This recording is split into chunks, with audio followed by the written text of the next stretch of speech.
Welcome back to B-Side Banter. This is episode number 5. We are here with Kasey from Kasey's Playlist. You probably know her on TikTok or other social media platforms. Super excited to get into this conversation. And I'm just going to hand it right over to you, Kasey. Just tell us a little bit about yourself, what you do, anything like that. Totally. I've been making TikToks about indie music for almost 5 years now, which is pretty crazy to think about. Yeah. I started off doing it when I was in college and the pandemic hit, and I was just, looking for ways to be involved in the music industry and, interact with all of my friends who were artists who, were struggling through touring not existing and, all of those crazy times. I just got very lucky that some people paid attention, and Kasey's Playlist has now been going for as long as it has.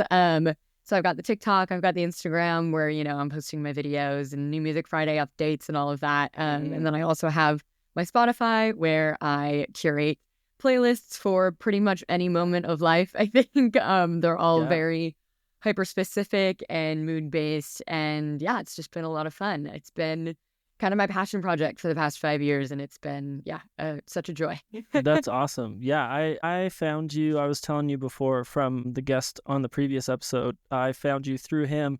He had a video where he's basically just detailing his formula to, I guess, the lists that he would look through to find new music, and you were one of them. So I was like, oh, I should check her out. And you're just in such a cool niche that I think, at least I haven't seen a lot of people in that specific niche where your focus is just indie, and that might be rock, that might be folk, that might be pop. You're not so much into the hip hop side of things, it doesn't seem, but you're those three for sure. And it's pretty awesome because that is a really, really hard genre set to find really good music. You can kind of get lost in that indie thing because there's so much indie music out there, and most of it's pretty good. I'm sure you've kind of discovered that most of it's pretty good stuff, but sometimes you can get down some rabbit holes where you're like, whoa, what is this? Totally. It's a lot to filter through. It's such a broad genre in terms of, just sonically how everything ends up and, ways to discover artists and all of that. Yeah, it can definitely feel like a lot to sift through. So I try to kind of be that voice of here are things that are good.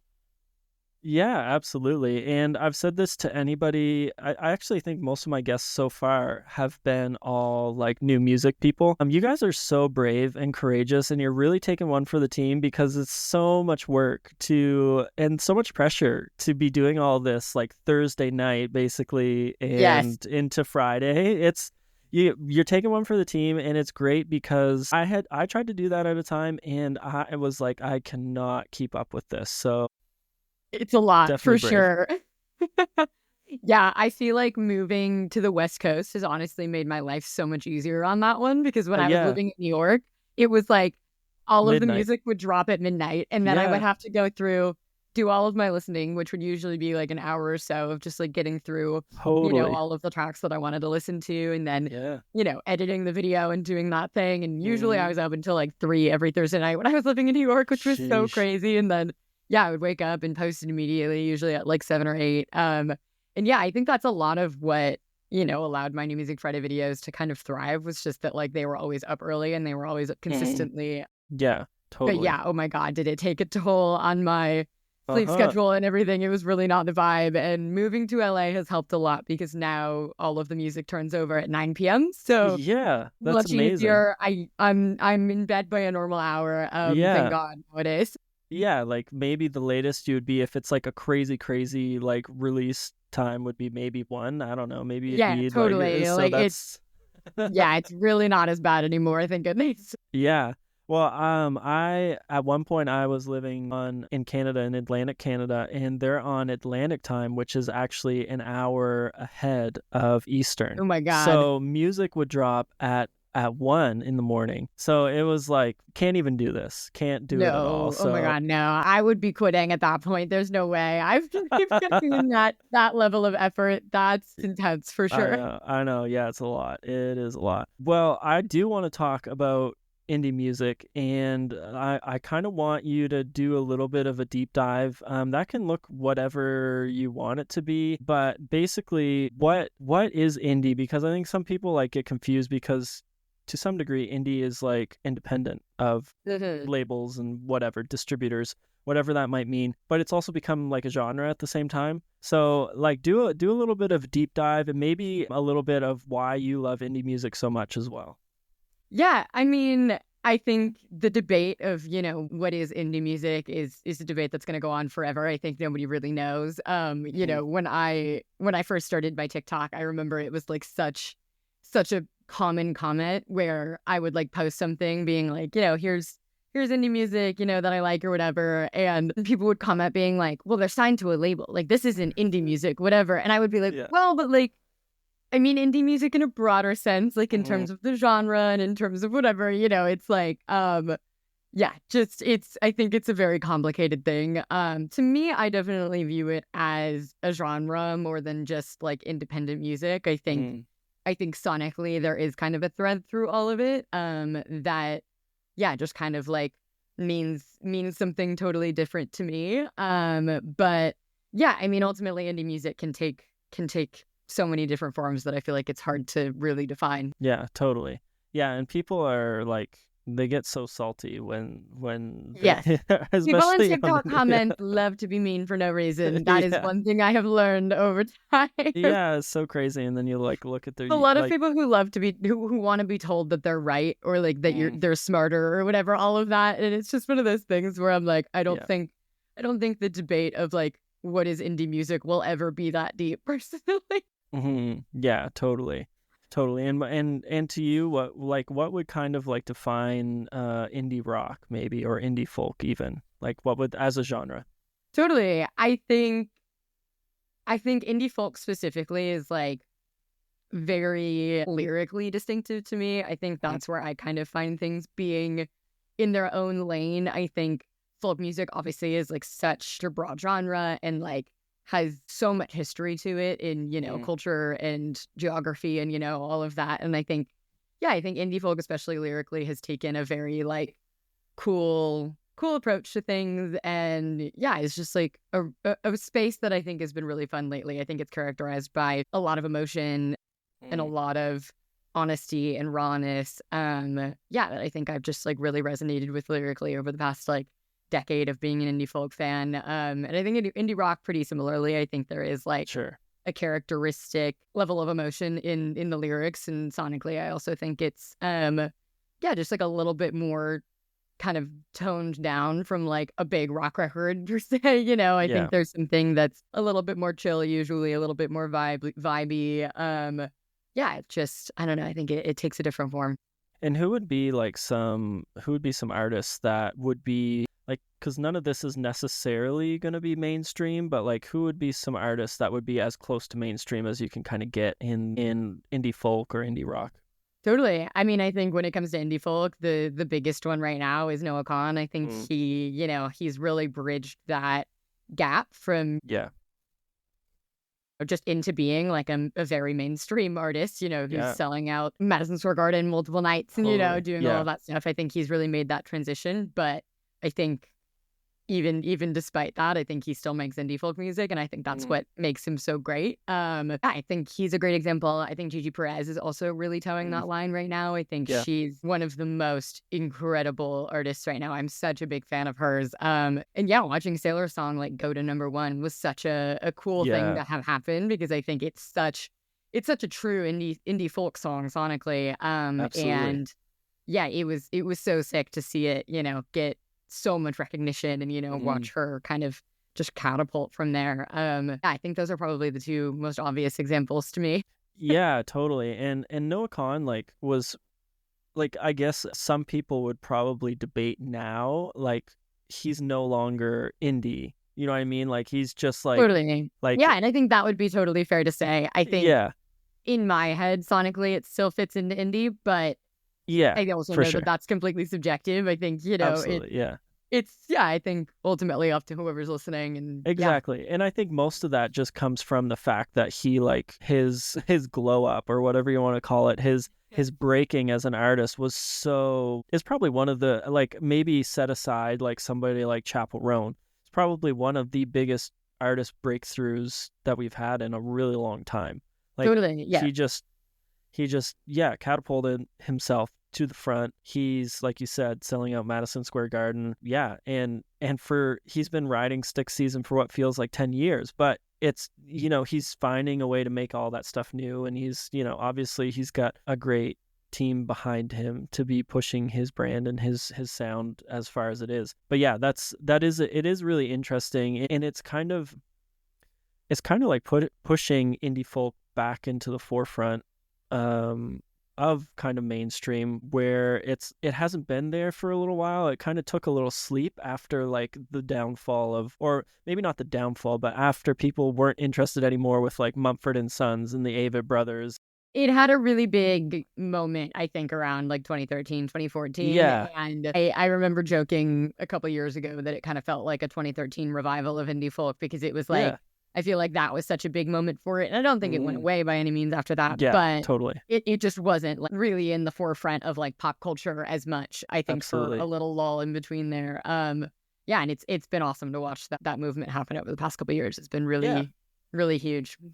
Yeah, totally. Yeah, it's a really cool genre to follow, and I remember like kind of being around the time that, like in that 2013 of like folk being like kind of the mainstream in a lot of ways. Like I remember that was one of my favorite genres at that point, and it was exciting. And then all of a sudden it felt like, whoa, like what's happening in this space? And it, like, whether it was just that the genre needed to reset, because like obviously the folk music doesn't sound like it did then. Totally, yeah. Like it's totally different now, and which is a good thing. I think that, for whatever reason, it needed a change, and now people are sold out for what it is now, and it's cool to see kind of that arc of the ups and downs of a genre. Totally, yeah. Pop culture is a crazy thing. It wants what it wants. Yeah, it's so fickle. It's like totally. Oh gosh, yeah. That's awesome. So what? I guess in this vein, what would be like 5 artists, and you could do a few of these lists if you want, but what would like 5 artists to watch in 2025 be for you? So you could start like high, like these are really popular ones, and then these are some more like maybe less known ones. You can do that if you want, or you can just do 5 in general. Just totally. Yeah. I mean, I think in terms of kind of more popular ones who I really see, just kind of reaching another level soon here, I think Rachel Chinariri is the first one to come to mind for me. I think she is just so incredible. Like, I think All I Ever Asked is probably my favorite indie pop song that's come out in the past 5 years. I think she's just an absolute legend. She has such a stage presence and such a voice, and like I'm really looking forward to watching her kind of reach a new level soon here. Opening for Sabrina Carpenter on an upcoming tour, and like, oh wow, yeah, really kind of getting a few of these like bigger looks right now. And she's been around for a long time and has been really grinding and putting out great work for a really long time. But yeah, it feels like things are like really leveling up for her right now in a way that I'm really excited about. Trying to think who else. I think Inhaler is definitely one for me too that I really see leveling up. I think they, obviously they've had some notoriety over the past couple of years, when your lead singer is Bono's son. I think it's kind of hard to not have, a lot of press around you and, whatever else. Yeah, I just think they're so great at what they do. And as an original U2 fan back in the day, I think it's been really cool to kind of see that spirit revived in rock music and really just kind of like have that era be coming back. So I think they've already been on a path for a while to doing something great, but I think I'm excited to really watch it go from there. I'm really excited for the new Samia record this year. I think similarly she's just incredible and has been putting out great records for a while, but I think this will be one that kind of takes a next step for her. Yeah, I think those are kind of the big ones for me off the top of my head, kind of on that level. And to move kind of more to like the developing side of things, I think May Simones is definitely a huge one for me right now. She is a really, really cool kind of experimental jazz artist with like some influences of indie folk in there too. And she's a record coming out, I think in a couple weeks now, that I'm so excited to hear. I got to see her play last week and the show is just amazing, and awesome. I'm excited to hear all of that music. Who else? Mercury is definitely a band I'm really excited about. I think they're breathing really new life into indie rock right now, and it's got a lot of kind of energy and power to it. And yeah, I'm just really excited to kind of see what they're up to. The Army Navy is a big one for me lately. They just opened for Dora Jar on tour, and they're doing their first full North American headline run coming up, and they really seem to be selling some tickets and really have some like dedicated fans. And yeah, I just think their kind of like experimental folk vibe is so beautiful. Every time they harmonize, I feel like I just like want to cry. They're so great. Yeah, I'm really excited about them. Who else? Pool Girl has been a real favorite of mine lately. She's an indie pop artist. I had a friend joke that listening to her songs kind of feels like you're in a Wes Anderson movie, and I couldn't agree more. I think she just like sets a scene so beautifully and has such a vision as an artist. And yeah, I think she's so great. I think Love probably my last one. They're crushing it on socials lately and they're such a like compelling group. Yeah, and I'm excited to kind of see where their big personality leads them. Yeah, for sure. What do you think, like, we can kind of get into a little bit of maybe what challenges are out there for these indie musicians, just because like they're, to be honest, I don't think I've heard of any of those artists that you said for your tier of in development, and like I might have heard a single because like from one of your videos or something like that, but not any names that I would be like, oh yeah, like I have been watching them. And I guess my question would be like, what are some of the biggest challenges for these artists? Because it's like we're in a world where technically anybody can break, but at the same time we're in a world where like it feels like that's kind of a false illusion a little bit. Yeah.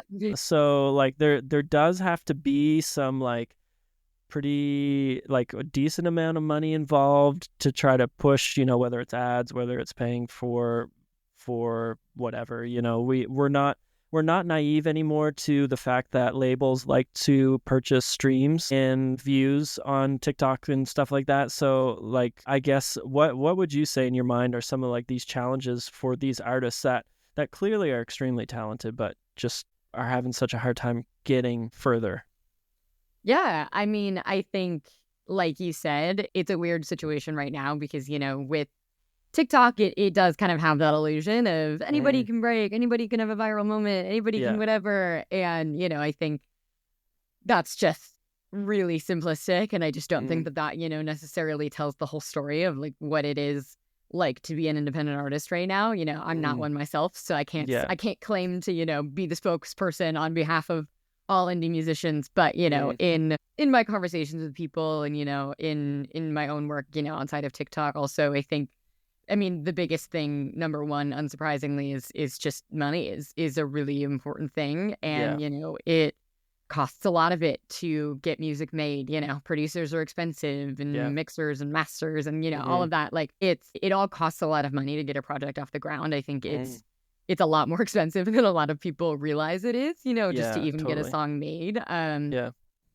Beyond even getting the songs made, to be able to have the funds to market it and to be able to, get press on it and be able to, all of that stuff, I think is a whole nother story. So yeah, I think money is number one. And, even touring nowadays, I think it's just not a real source of income for artists nowadays. It's so deeply expensive to tour. And, if you're an opening artist on a club tour where you're making like $200 a night, and God knows that isn't even enough to pay for a hotel, so it just takes a lot of money. And I think that, is something that's really unfortunate about the state of the current industry. That's not to say you can't do it and, be scrappy with it and, figure out ways around. But, in order to find really quick and quote unquote easy success, I think it's really, really rare for that to happen without that baseline funding. I think beyond that, it's also an industry that's like extremely gate kept, and you have to have certain connections, and you have to just be able to put yourself in the right spaces. And I also think that that's just a really difficult thing to do. I don't think in any world, it's easy to just, put yourself into those positions without some sort of prior connection or, whatever it may be. So yeah, I think that's a lot of it. I also think just like keeping fans engaged nowadays is really difficult. We live in a content economy where like, you can have a brand new video from, a new artist that you love every 2 seconds. And, I think it's very easy to get lost in that and, have a hard time reaching your audience. I feel like I see artists all the time talking about how, they post on Instagram, but, only like 2% of their audience even sees the posts because Instagram just isn't even pushing it, Yeah, all of totally. that stuff. I think, Yeah. finding ways to like not get lost and, still be able to connect with fans in a time where social media is kind of rigged against artists a lot of the time, I also think is really difficult. Yeah, I mean, ultimately being an indie musician has never been easy, but I think now definitely has its unique challenges for sure.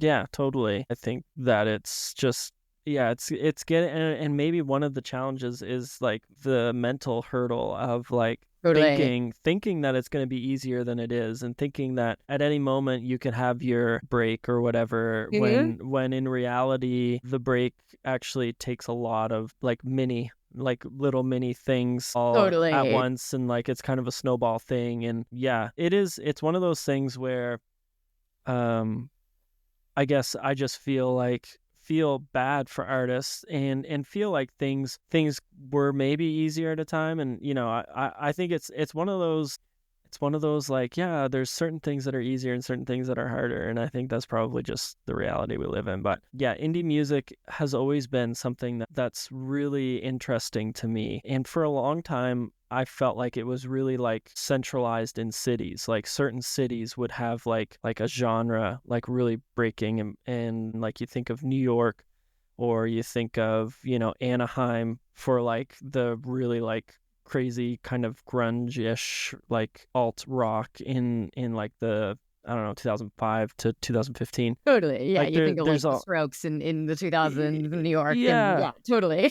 Yeah, and like you kind of have this nostalgia of like, oh, is that happening anymore? And I think like it is still, like there's still, you know um artists that are widely popular in a city and then Mhm. relatively unknown outside of that.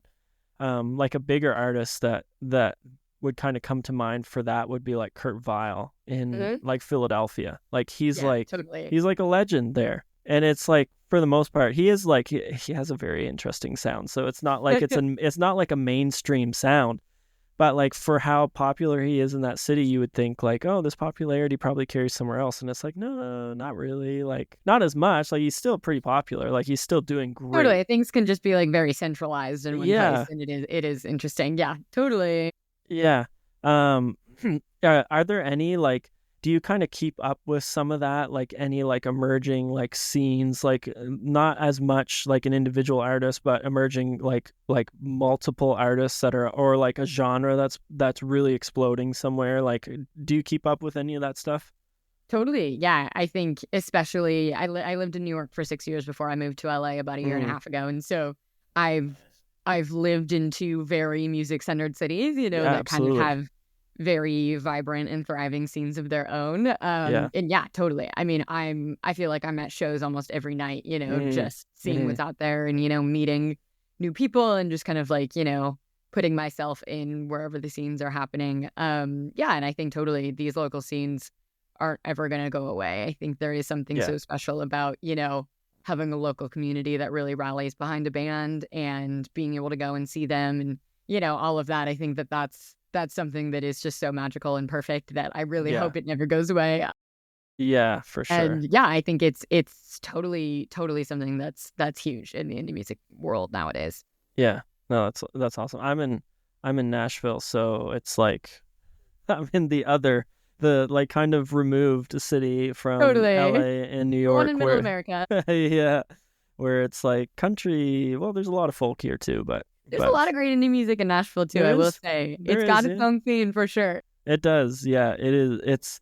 You have to do some work to get to anything that's like not country or kind of folk adjacent or whatever. Like you do if you want it. Like there is a little bit of like a kind of, I don't know, rock, post-rock, like even metal or grunge scene here. And it's like, you have to work really hard to get to it, but it's here.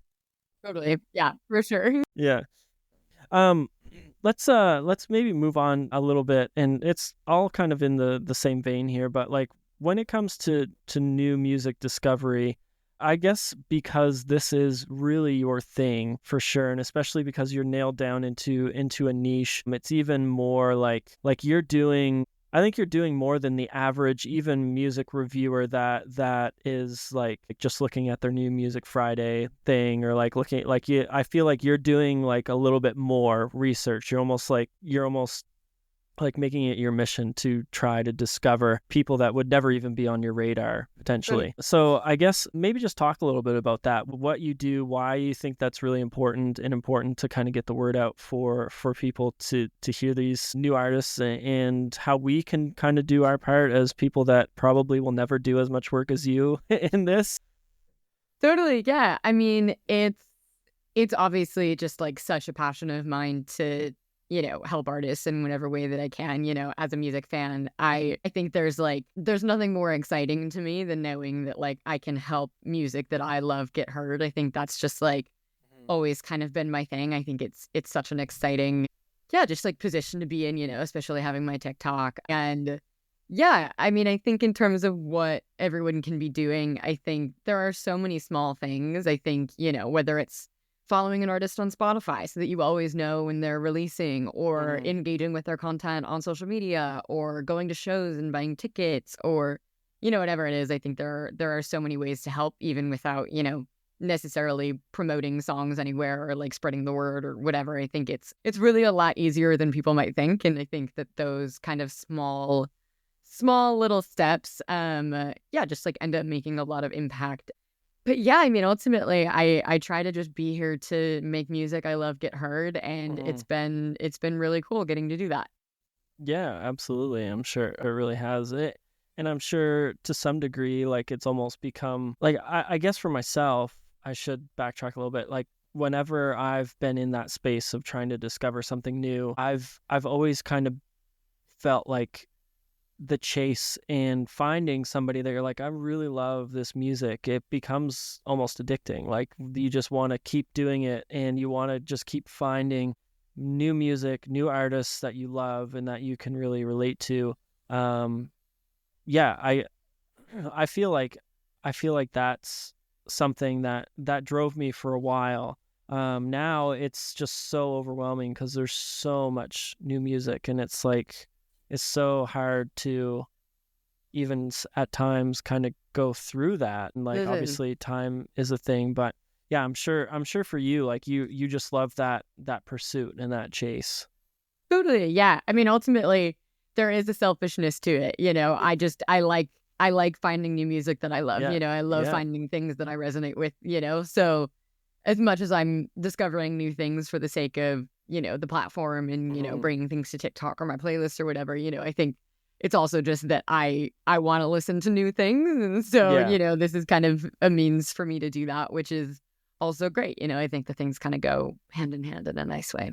Yeah, totally. And you're like, I feel like on top of everything that we've kind of been talking about, you're not as much like, I feel like you're really just in the realm of music discovery. Like you do obviously review that and give, your thoughts on it, but in the sense of like a traditional reviewer that would just look at an album and be like, I hate this, or I love this, or I didn't like this. Like you stay away from kind of that the negative side of that, and you stick really with the positive side. Not that like, some people might be like, well, if you're only positive about things, then, you're not really telling the truth. And I don't think that's the case. I just think you much would rather just be a support to artists than to be kind of that voice of like listen to this or stay away from this. Like you totally. Yeah. I think since starting my TikTok, it's always been a real mission of mine to just kind of be a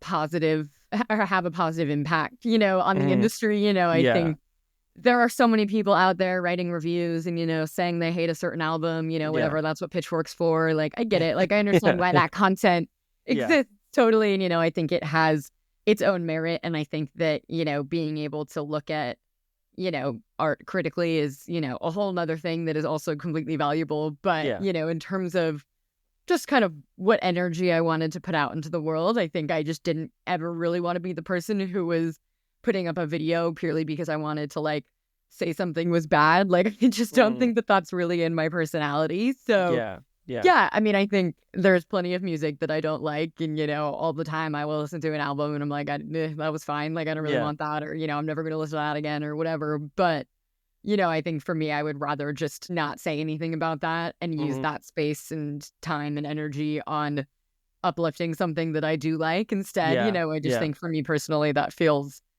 a little bit more productive and, just more aligned with why I'm here and, why I do what I do. There is a time and a place for, the criticalness, whether in having that honesty of like, I'm going to be listening to albums and I'm going to assess whether they're totally good or bad. I think there's totally a place for that, and there's value in it in its own way. It's just not really what I want to do personally. Hey, well, and there aren't a whole lot of people that are doing what you do in that sense. Like, most people that have music content or music review channels are kind of doing that. They're following a specific genre and they're giving their opinion, whether it's a good or bad opinion. Or a positive or negative opinion, on things. I think sometimes that can be tough, because sometimes not just sometimes, I think a lot of people are very aware that negative opinions get a lot more views on social media than positive. So to go and say this was a horrible album, even if you might not even if you're only being like 80% honest, like even if you're like, oh, I kind of liked it, but that you kind of anyway, I think there's a reality where sometimes people get a little bit too negative in that sense. But I do think I think your channel is just really refreshing in the sense that you don't feel like a need to review everything. Like, you don't feel like you need to review all of the biggest like releases in indie music. You just want to discover new things and you want to show what you like, and you're not as interested with what you maybe don't like or what you think is fine. You just want to be I think that's really refreshing, kind of in the landscape of maybe going and hearing some people's opinions that are quite negative, and sometimes you're wondering, is this just negative just so that you can get a few more views? But Totally. Yeah, I think for me, I'm kind of just like, I'm not a musician. I will never claim to be. And I think there's a point where like, it's just not my place to say that I don't like something or something isn't good. I'm never going to pretend like I have, the authority on that. I think, I can promote things I think are good, but I think that's kind of where my place ends personally.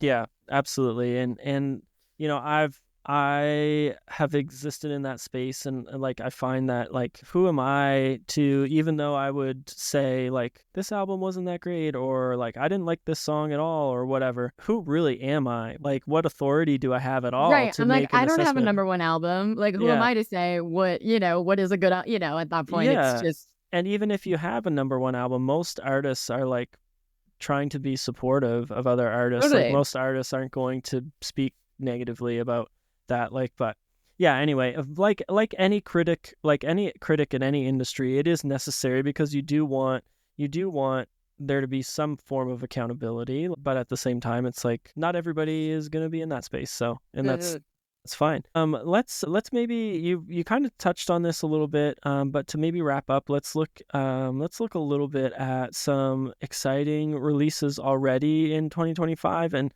like, you could maybe focus in on like albums, because like, obviously singles, there's probably so many to talk about. But maybe some like exciting releases. I know we're only a couple months in, but some exciting albums that you've really enjoyed in 2025. And then maybe you can also go from there and just talk about some releases that you're really looking forward to in this year. For sure. Yeah, I think one that really caught my attention and I think surprised me for the better was the Say Gray album that came out last week. It's just so sonically interesting. I think it has so much texture to it, and the vocals are amazing. And it's been an album that I think I've just kind of had on repeat for the past week since it came out. And I think that's, the really big one that comes to mind. I also loved the Sam Fender record that came out last Yeah. week. He's just so amazing. I'm such a big fan of his, and I have been for so long. And I think Yeah. this album is it's an emotional one, I think, and it's cool to really see that side of him. It really has some deeper songs on it than I think we've ever seen from him before. So I'm really excited about that record. I loved the Inhaler record that came out last month as well. I know we kind of talked about them a bit earlier, but yeah, I just think they're great, and I think the album is great. Youth Lagoon put out a project last week that I think is amazing. Yeah, I think those have kind of been my biggest ones of the year so far. And in terms of things that I'm looking forward to, I mean, anyone who's watched my TikTok will not be shocked when I say I could not be more excited for the new Bon Iver record. That is like my number one favorite artist of all time.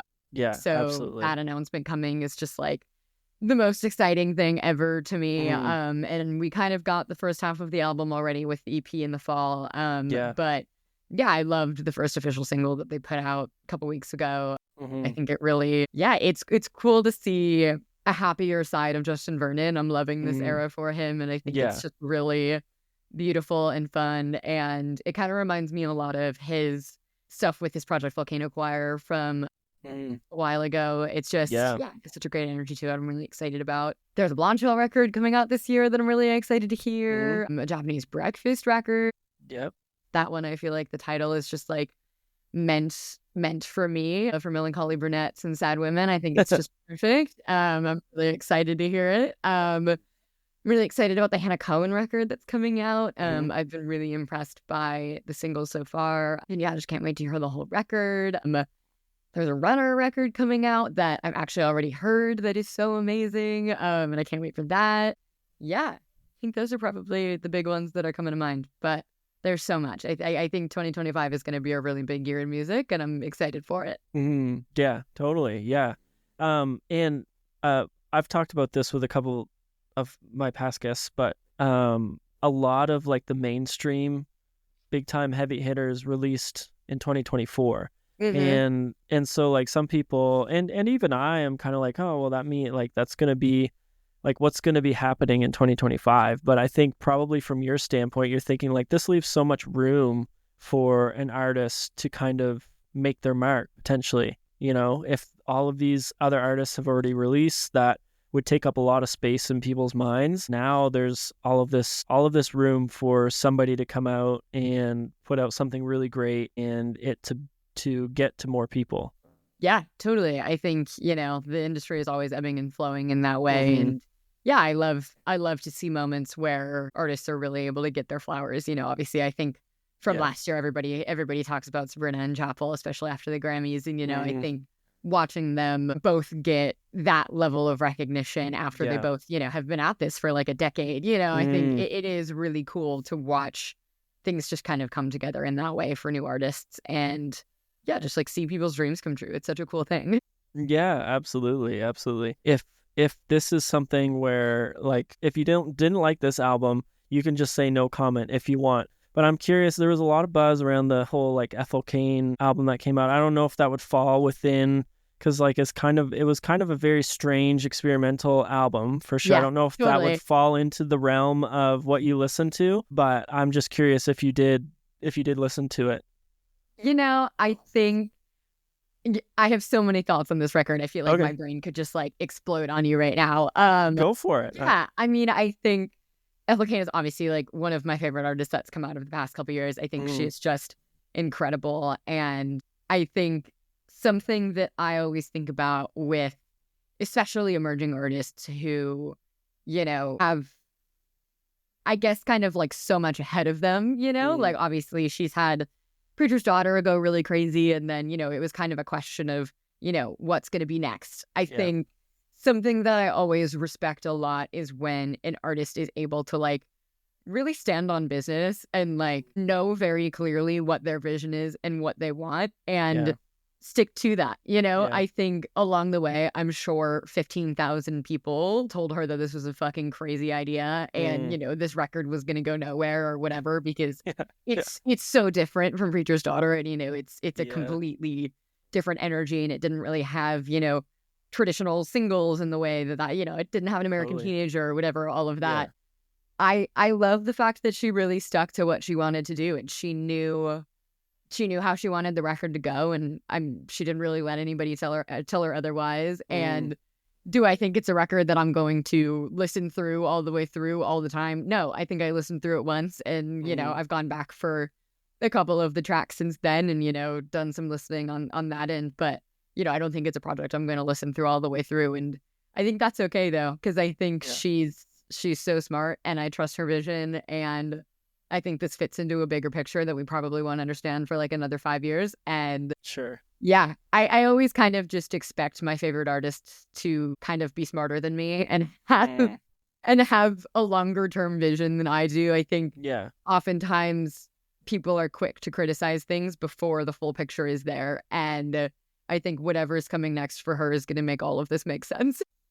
Yeah, totally. And yeah, I guess that's where it is. So that's what's kind of so cool about the indie genre, is that there is a lot more permission for artists to do like what you said, to just be absolutely themselves and to take a hold of their vision and basically just try to bring that to be in whatever way they see that. And yeah, like critically, that album has been getting a lot of really, really positive buzz. There is a part of me that does wonder if sometimes critics really jump on something like that just because it is so different, not because they really understand what's happening, but because they're like, whoa, this is so different, but like a good different. Because like obviously there's been times where artists have done something so different and critically it's been like, woof, this is horrible, like don't ever do that again. But I feel like with this specific album, it was widely accepted as like, this is, you know, this is awesome. This is potentially like genre altering or groundbreaking or whatever, you know, like a lot of really positive talk on it. From like probably more of a like casual listener perspective, probably a harder album to really listen to, like you said. Which is why I think it's been so divisive, you know?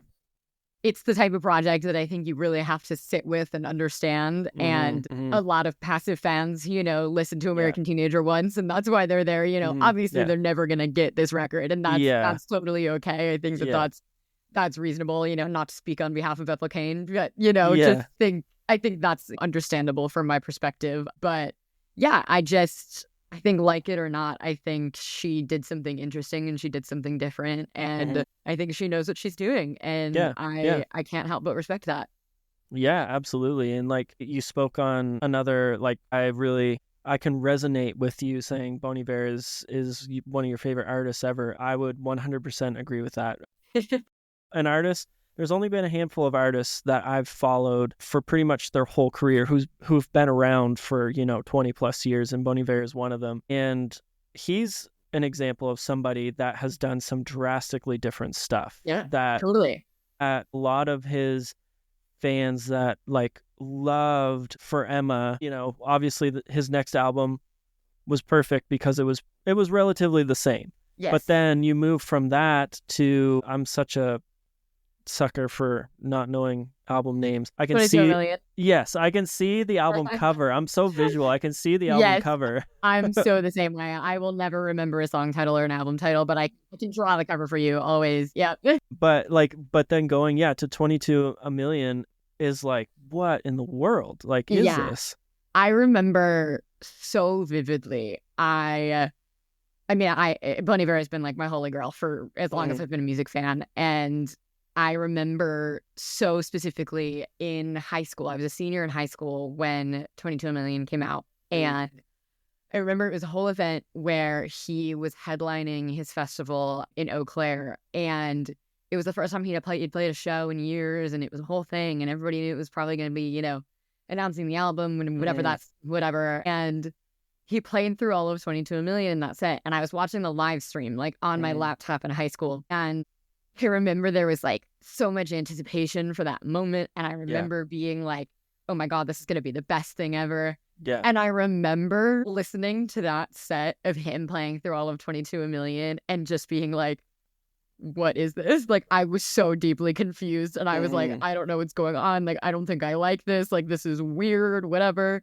And the record came out, I think, like a month after that. And it was one that took a second to grow on me. I will 100% admit that. And I think that that was pretty common for most Bon Iver fans. Like, obviously, it's so different from anything he had done in the past. But, you know, I also think there's a point where we have to trust our favorite artist, because now it's probably my favorite record of his. It's just that is like the pinnacle Bon Iver album nowadays. I feel like, in terms of sonics, I think Firma will always be my favorite, you know, just as a project. Absolutely. I think that it's probably my favorite album of all time. But, you know, if I was really to be judging in terms of like pure musical quality and like doing something different, 100%, I think 22 Million is like the pinnacle for Bon Iver. And like, it's, I mean, I think it's a perfect example of like sometimes things don't necessarily make sense when you first hear them, but we do kind of have to have faith in our favorite artists sometimes, and we just have to know that like they have a vision and they probably know what's up, and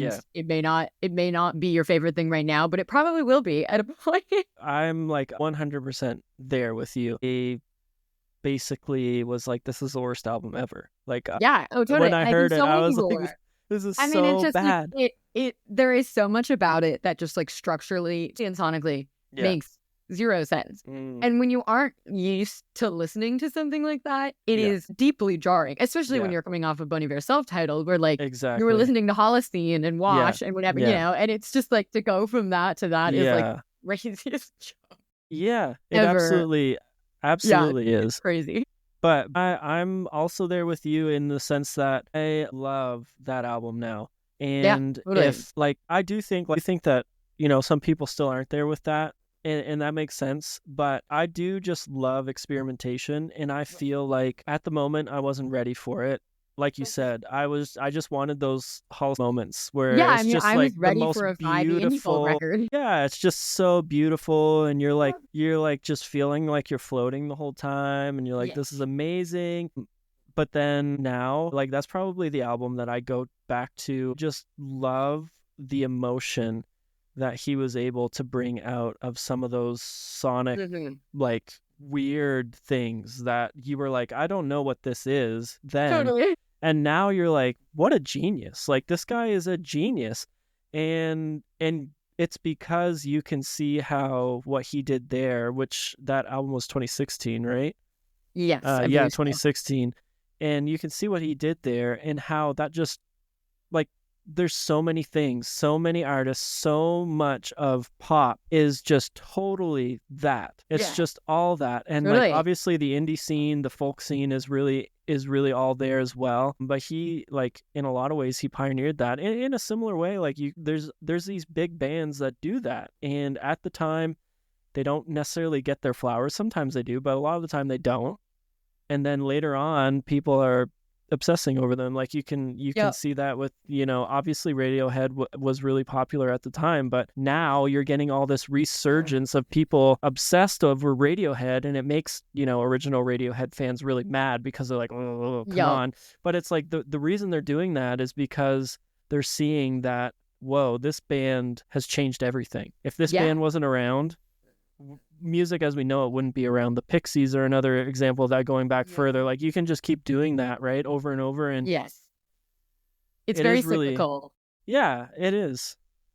And I think for me at least, like, one of my favorite things ever is being able to like dissect my own favorite artists' influences. You know, I think I mean, a big one for me was going through LCD's whole catalog, you know, because I'm such a big 1975 fan. I mean, like, Matty Healy himself has said so many times that like the 1975 ultimately, like, they exist because of LCD, and like that's the entire core of the band. And like, being able to go back and see how like so much of what they do is just inspired by or interpolated or like whatever it is of just like old LCD songs is such a fascinating path and just like road to go down. I think understanding the music that like shaped your own favorite artist is just like totally. It's such a crazy road.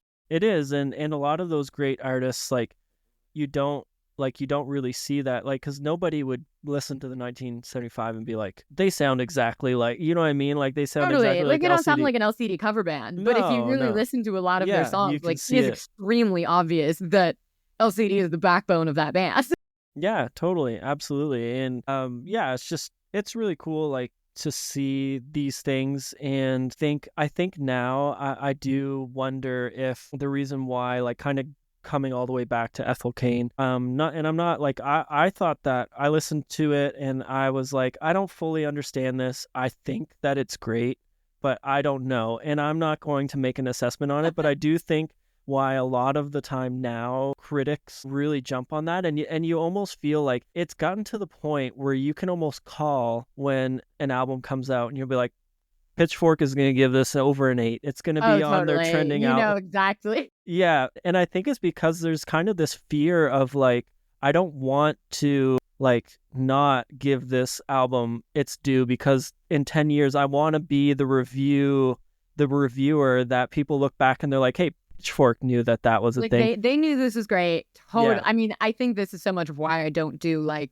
negative reviews. Yeah. I think Yeah. if I, had I been making TikToks in 2016 and given 22 Million a bad review at the time, oh my God, the way I would be kicking myself for that. I would think I was so stupid for thinking that. Like, yeah, totally. and it's just, I think music it's something that oftentimes takes a long time to like really understand and really have things come together. And yeah. I think to give a review of something after having listened to it 5 times and say like, oh, this is terrible, it's just, I could never do it. I would be so paralyzed with fear doing that that I would look back and kick myself or something. Yeah, absolutely. I literally just had to, I didn't have to, but I literally just put out like an apology video, basically, because I was doing this series where I was basically like ranking the 5 best and 5 worst songs on an album. Sometimes it was people's like artists' whole discography, which is way more difficult. But I did that for Chapel Roan, and I on the first few listens, I didn't love Coffee. I put it as the worst song on the album, and that is the most egregious mistake I have ever made, because now it is my favorite song. And some of that I've just so been there. I mean, to make you feel a little bit better, my first couple of times hearing Pink Pony Club, I didn't love it. Yeah. Which is so crazy looking back, because that is, again, probably top 3 on the album for me. It's such an anthem. Totally. Every time it comes on, if I'm out, I am like the happiest camper on earth. To me, I was just kind of like, I don't know, didn't quite hit for me, whatever. And it's just like, it's so crazy. And I think so much of it too is like, I think a cultural moment also totally changes the life of a song. It does. For me personally, Absolutely. I think being able to do the Hot to Go dance at a festival made that song go from like a great song to like a great song in my head, and I think it is, I feel like with music reviewing, it is hard because you do kind of have to make those judgment calls without knowing any of that cultural context, to have reviewed a Chapel Roan record prior to knowing what was going to happen, I think would just be such a tough position to be in, because I think it's so amazing that we can, exist in a space with a song that can make it connect with us more specifically or whatever it is. I think there is so much more to music than just the songs themselves. I think there's absolutely so special about that. Yeah, completely. And like, also some of it just has to do with like your mood when you're listening to it. I just wasn't in my sad girl era, not that I am now, but once I kind of got, I just thought she did such an amazing job at her like high energy pop bangers. Like Feminine Nomenon is still like one of my favorite off that. I just love that. The energy she has, I felt like she was just so great at those things, and so I discounted her ballads a little bit more. But then re-listening, I was like, I like as I re-listened more and more, I was like, whoa, she is amazing at ballads too. And I like, as I kind of bought into and gave those a little bit more of a chance, like I was like, wow, Coffee it's a masterpiece, really. Yeah, like totally. In every way, it really is. So yeah, I just find it's so funny. It's such an interesting space to be in. But that's just the world of art and the world of music, is that it is subjective. Your opinion can change from, matter of minutes. Mm-hmm. And you can have an album like 22 Million and hate it on initial impact, but then like love it. Yeah. A few years down the road. And everybody mostly loving it. You know what I mean? Like it's it being like an album that people are like, this shit has shaped pop and folk and all that stuff. It's pretty crazy. Yeah, no, it's cool. And I Ranking think songs is always hard. I know. And I think probably one of my biggest regrets is not going to see him live on that album tour. I did go on that album tour, and You are I am very grateful to my 17-year-old self for having done that. you are so lucky. There are very few, like, I guess, tours where I'm like, oh, like just kicking myself. Like, I should have gone. That would have been amazing. That'll never happen again. Yep. And that is one. I also lived on the east coast of Canada. It wasn't accessible. So I would have had to travel pretty far to probably go Yeah. see it. But still, I'm like that would have just been such an amazing tour to see. And there's no way that I'm going to miss him coming through on this new album. So Same here. I've just decided, you know what? I can't miss out on seeing him because he's just such a talent, and he's just constantly reinventing himself. And like you said, this new album is going to be so interesting and so different from the last two that he put out. Yeah, but I also love Volcano Choir, so I'm like, Big Volcano Choir fan. If yeah. they were to do a Volcano Choir tour nowadays, I would be the first one in line for tickets. I would Yeah. be so excited. There are so many songs on oh my god, on that project that I love. This has been a lot of fun. I'm super glad that you decided to come on and just chat about music, and I hope that maybe sometime down the road we can have you on again and just talk about some stuff too, because I really think that you're doing an awesome thing, and I'm definitely going to be keeping up with all of your New Music Friday stuff, because I've been doing it for a while, and it's just so valuable, because unfortunately I'm not going to be able to devote the time in discovering the people that you discover. So I appreciate all the work you do, and yeah, I'm glad that we're able to kind of chat about this.